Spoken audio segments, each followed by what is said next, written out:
Hello everybody, Professor Nano3 here, also known as Dr. Nano as my colleagues call me. And today we're going to be looking at a new SCP, SCP-096. Now, some of my members or colleagues, as I so call them, in the Foundation know about SCP-096, but have only seen, well, let's say, paintings of him, or drawings, or sketches, or whatever you want to call it. That's a good thing. Keep it up. Alright, so now let's not waste any more time. Let's read SCP-096.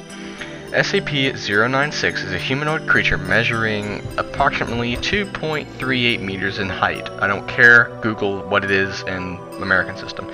Subject shows very little muscle mass, with preliminary analysis of body mass suggests malnutrition.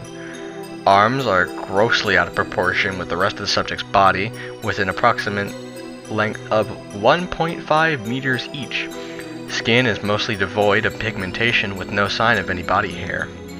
SCP-096's jaw can open up to 4 times the norm of an average human. Other facial features remain similar to an average human, with the exception of the eyes, which are also devoid of pigmentation. It is not yet known whether SCP-096 is blind or not. It shows no sign of higher brain function and is not considered to be sapient. SCP-096 is normally extremely docile, with pressure sensors inside its cell indicating it spends most of the day pacing by the eastern wall. However, when someone views SCP-096's face, whether it be directly via phone recording or even photography, it will enter a state of considerable emotional distress. SCP-096 will cover its face and hands and begin screaming, crying, and babbling incoherently. Approximately 1 to 2 minutes after the first viewing, SCP-096 will begin running to the person who viewed its face, who will from this point on be referred to as SCP-096-1. Okay, documented speeds have varied from 35 kilometers or 35 kilometers an hour to blank kilometers an hour, and seems to depend on distance from SCP-096-1. At this point, no known material or method can impede SCP-096's progress. The actual position of SCP-096-1 does not seem to affect SCP-096's response. It seems to have an innate sense of SCP-096-1's location. Note the reaction does not occur on viewing artistic depictions, as which I said at the beginning of the video. Upon arriving at SCP-096-1's location, SCP-096 will proceed to kill and data expunged SCP-096-1. 100% of cases have left no traces of SCP-096-1.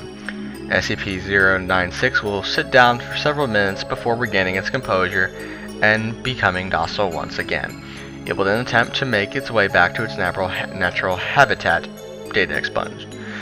Due to possibility of mass chain reactions including breach of Foundation secrecy and large civilian loss of life, retrieval of subject should be considered alpha priority.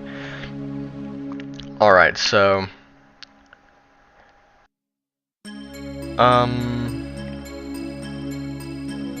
alright, you know what, let's read let's read one of them.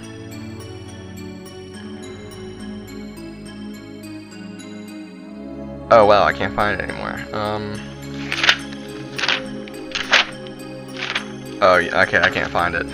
But anyway, what happened before is in one of the aquadomes that we have, which is 9,000 feet below sea level, we had a D-class personnel have a picture of SCP-096, and what happened was, when he saw it, he started to freak out a bit, and then he mumbled and he wrote it down. He put it into a box, and then SCP-096 proceeded to breach the hole in which SCP-096-1-A was presiding.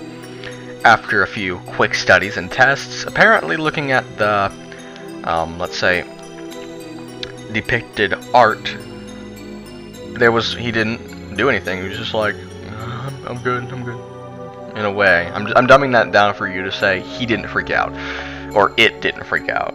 He didn't mention gender.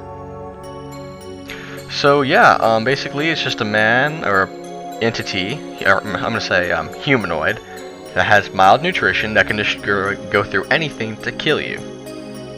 Now, if we showed that picture to Osama bin Laden, SEAL Team 6 would have not needed to go to Afghanistan, or Pakistan, or wherever the hell he was.